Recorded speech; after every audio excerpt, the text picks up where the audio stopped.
अख्ख्या भारताला ऑलिम्पिक पदक मिळवून देणारे खाशाबा जाधव यांचा नक्की कराडशी काय संबंध, तर जाणून घेऊया आजच्या व्हिडिओमध्ये। तर रामराम मंडळी, मी धनश्री पाटील। खाशाबा जाधव यांचे मूळ गाव कराड पासून सुमारे 5 किलोमीटर अंतरावर असणारे गोळेश्वर।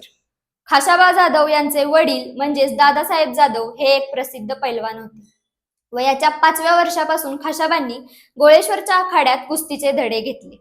त्यांनी कराडमधील टिळक हायस्कूल या शाळेमध्ये शिक्षण घेतले।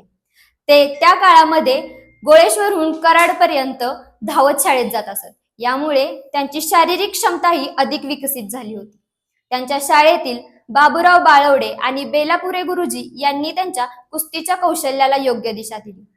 1952 मध्ये झालेल्या हेलसिंकी ऑलिम्पिक स्पर्धेमध्ये त्यांनी कांस्य पदक जिंकून स्वतंत्र भारताला आपले वैयक्तिक ऑलिम्पिक पदक मिळवून दिले। 14 ऑगस्ट 1984 मध्ये त्यांचे रस्ते अपघातामध्ये निधन झाले। त्यांच्या स्मरणार्थ कराड परिसरामध्ये विविध क्रीडा स्पर्धा आणि स्मारके यांच्याद्वारे त्यांचा गौरव केला जातो। विशेष म्हणजे त्यांच्या जीवनावर आधारित खाशाबा हा मराठी चित्रपट दिग्दर्शक नागराज मंजुळे यांनी तयार केला असून हा चित्रपट 1 जानेवारी 2027 रोजी प्रदर्शित होणार आहे आणि नक्कीच हा सिनेमा अख्ख्या भारतात धुमाकूळ घालणार आहे। व्हिडिओ आवडला असेल तर फॉलो करा रामराम मंडळी या चॅनेलला आणि सबस्क्राईब करायलाही विसरू नका। धन्यवाद।